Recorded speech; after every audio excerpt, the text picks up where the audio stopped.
Reciban el cordial saludo de la comunidad educativa Unión Latino que brinda educación a distancia.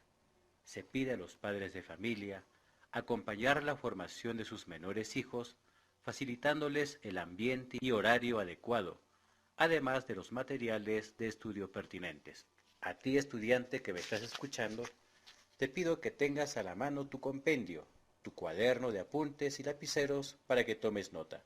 Podrás y tendrás que hacer pausas en los momentos que se te pida, pregunte o que creas conveniente. Del mismo modo, podrás repetir el video cuantas veces desees. En esta oportunidad, te presento la clase virtual del curso de biología, correspondiente al primero de secundaria, con el capítulo número 1 que lleva por título La biología, realizado por tu servidor, el profesor Iván Moreno. ¿Qué es la biología? Etimológicamente, la biología proviene de dos vocablos griegos, son bios, que significa vida, y logos, que significa estudio, es decir, estudio de la vida. Científicamente, la biología estudia a los seres vivos, esto es su objeto de estudio. ¿Y a qué nos referimos cuando hablamos de seres vivos? Correcto, nos referimos a los animales, plantas, hongos, protozoarios, algas, bacterias y de una forma especial los virus. Pero especialmente la biología va a estudiar los procesos vitales de los seres vivos, como son nacer, desarrollarse, procrear y morir, es decir, va a estudiar el ciclo completo de estos seres vivos, tendiendo una visión global y específica a la vez. Para un mejor estudio de los seres vivos, la biología se ha dividido en ramas que van a ser sus ciencias auxiliares. Por ejemplo, según la materia estudiada, la biología se divide en la morfología, viene de morphus, que significa forma. Va a estudiar la forma, estructura y tamaño de los seres vivos. Es una ciencia bioestática, porque va a estudiar a los seres vivos estando ellos sin moverse. Luego tenemos la fisiología, que viene de physis, que significa funcionamiento. Estudia las funciones vitales, orgánicas del ser vivo en conjunto y la interpretación existente entre las distintas partes. Es una ciencia biodinámica porque para su estudio va a requerir que los seres vivos se muevan.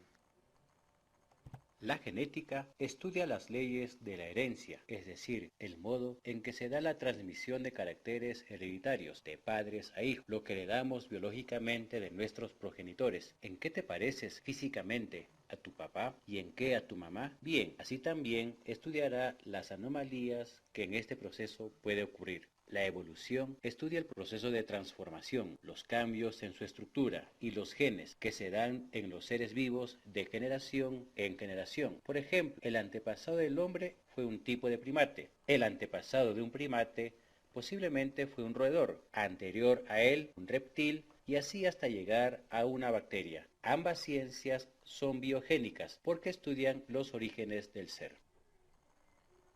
La taxonomía es la ciencia que estudia el ordenamiento y clasificación de los seres vivos, según sus semejanzas o diferencias estructurales. Es una ciencia biotáxica. Por ejemplo, el hombre pertenece a la especie Homo sapiens sapiens, como sabes tú. Esta especie está dentro de la familia de los homínidos, que está dentro de la orden de los primates, que pertenecen a la clase mamíferos, que están dentro del filum Chordados y todos ellos pertenecen al reino animal. La ecología se encarga de estudiar las diferentes interrelaciones entre los seres vivos, llamado biocenosis, y su medio ambiente, llamado también biotopo. Por ejemplo, nosotros tenemos un tipo de relación con el pollo. Así es, porque somos sus depredadores al matarlos para alimentarnos.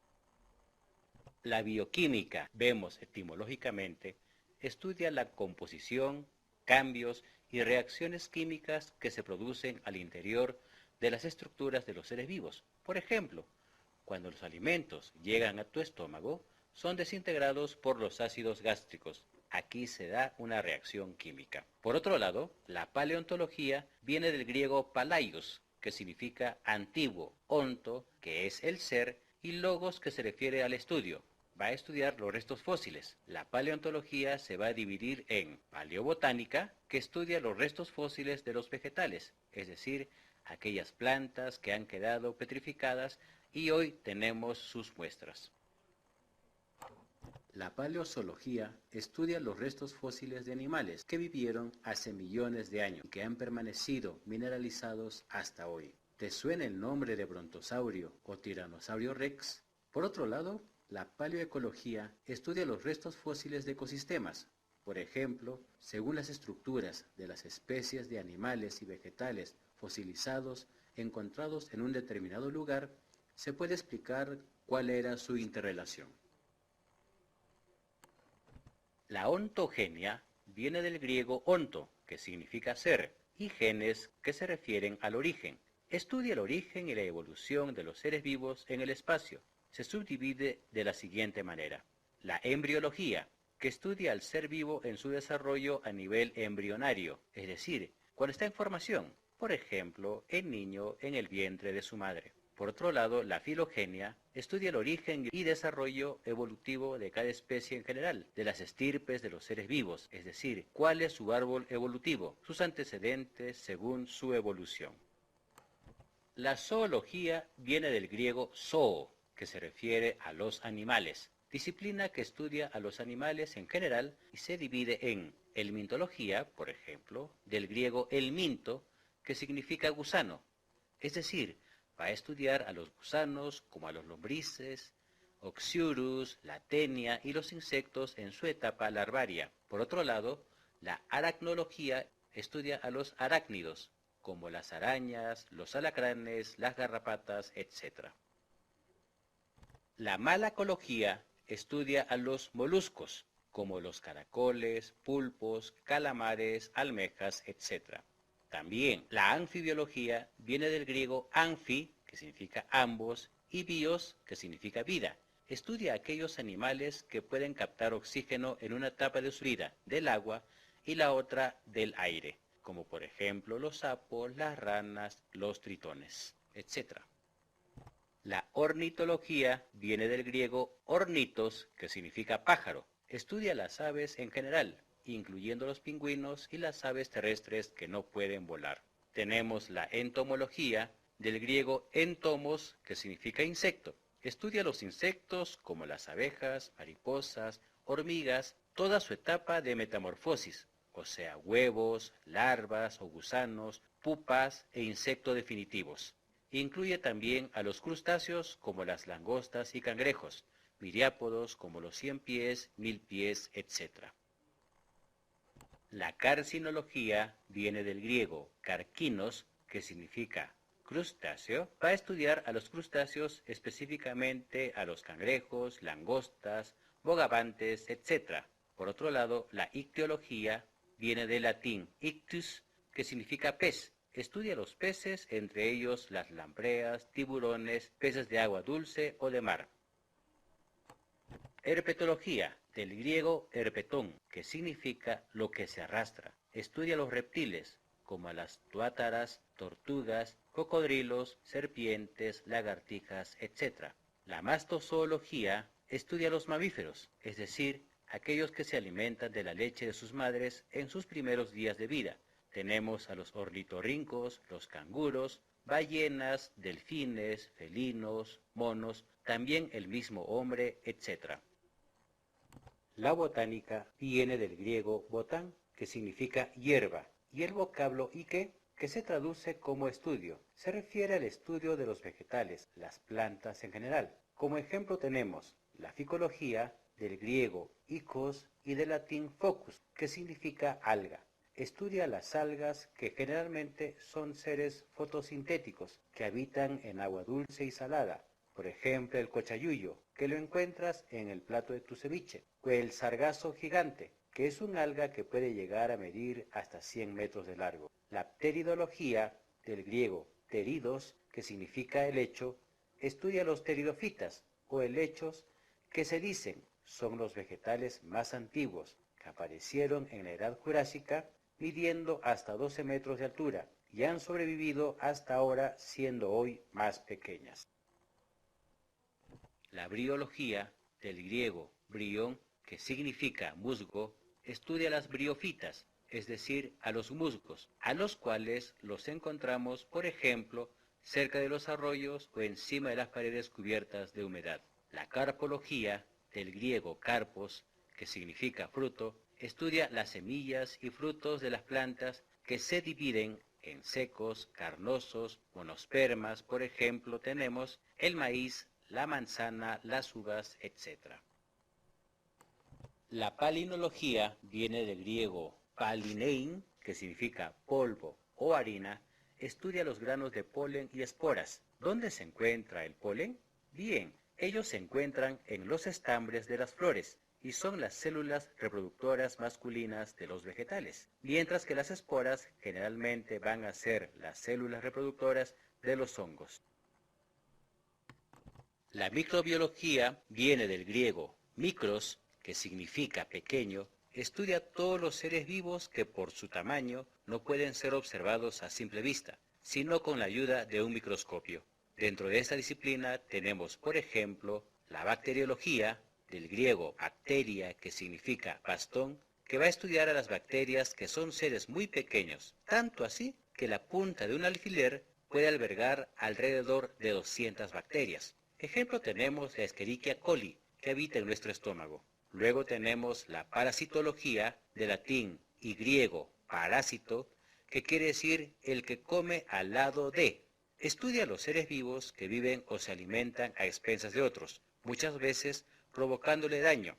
Por ejemplo, la pulga, el piojo, la lombriz intestinal, etc. La protozoología viene del griego protos, que significa primero, primitivo. Estudia los protozoarios, es decir, seres microscópicos más grandes que las bacterias y que se alimentan de estos. Y también otros protozoarios son parásitos. Ejemplo, la euglena, las amebas. ¿Recuerdas la ameba come cerebro? Es una de ellas. La virología viene del griego virus, que significa veneno. Estudia los virus. Cabe señalar que los virus no son seres vivos, son entes compuestos de proteínas y ácidos nucleicos, o sea, ADN o ARN, que se apoderan de las células y modifican su información genética para que éstas generen más virus en su interior y luego estos virus destruyen a la célula. Ya por las noticias estamos conociendo a una de ellas. ¿Cuál es? Muy bien, el COVID-19 de la familia de los coronavirus. Según el nivel de organización de los seres vivos, la biología se divide en la biología molecular. Estudia las bases moleculares de la vida, es decir, relaciona las estructuras de las biomoléculas con las funciones específicas que desempeñan en las células y en el organismo de las biomoléculas en los seres vivos. Ejemplo de ello tenemos cómo el azúcar que consumimos va a formar parte de las paredes de las células de nuestro cuerpo. Tenemos también la citología, del griego moderno cito, que significa célula.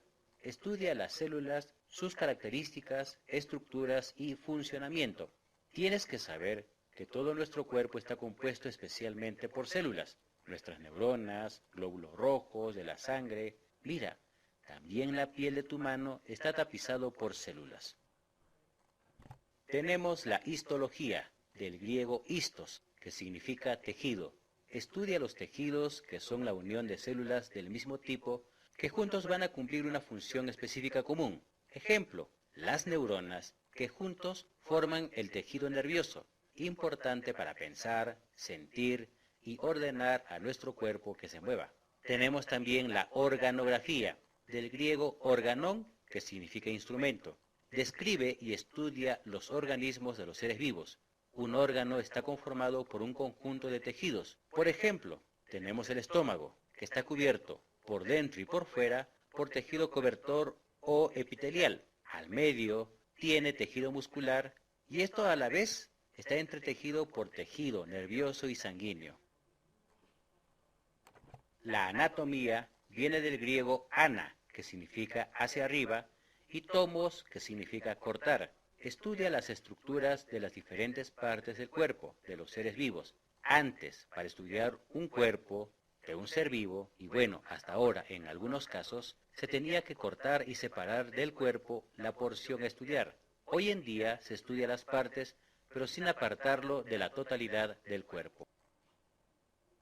Los padres de la biología. Al hablar de los padres de la biología, nos referimos a aquellos filósofos y científicos que usaron por primera vez dichos términos o comenzaron el estudio de las ciencias mencionadas. No siempre sus investigaciones fueron correctas, pero sí iniciaron el estudio de ellas, dando las bases para que otros científicos siguieran su estudio. Por ahora, se mencionarán parte de sus aportes, porque cada uno de ellos tuvo mucho más aporte, tanto a las ciencias biológicas como a otras disciplinas. Comencemos entonces. Aristóteles, padre de la biología antigua y zoología, clasificó a los animales en los que tenían sangre y los que no tenían sangre. También clasificó a las plantas. Tenemos también a Teofrasto, padre de la botánica. Hizo la primera clasificación sistémica de las plantas en hierbas, arbustos y árboles. Robert Hooke, padre de la citología, que en 1965, en su obra Microglia, utilizó por primera vez la palabra célula, al observar el tejido del corcho. Claro está que él le puso el nombre de célula, que quiere decir celdas pequeñas, como el panal de una abeja.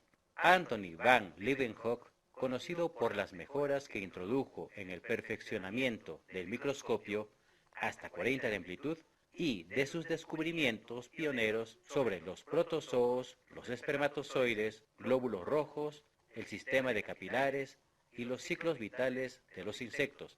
A estos seres que descubrió bajo el microscopio los llamó animáculos, que significa animalitos pequeños. Carlos Linneo, padre de la taxonomía, porque para un mejor estudio de los animales y vegetales los clasificó en grupos y subgrupos llamados taxones, como reino, clase, género, especie. Además propuso nombrar científicamente a los seres vivos mediante la nomenclatura binomial. Por ejemplo, al hombre lo llamó Homo sapiens. Tenemos también a Charles Darwin, padre de la evolución, porque en 1859 publicó su obra El origen de las especies, por selección natural, donde manifiesta que los seres vivos no fueron desde antes tal como son ahora, sino que han ido cambiando, evolucionando, adaptando su cuerpo y organismo al ambiente para poder sobrevivir. Fue el primero en exponer que los seres humanos evolucionaron de un tipo de primate.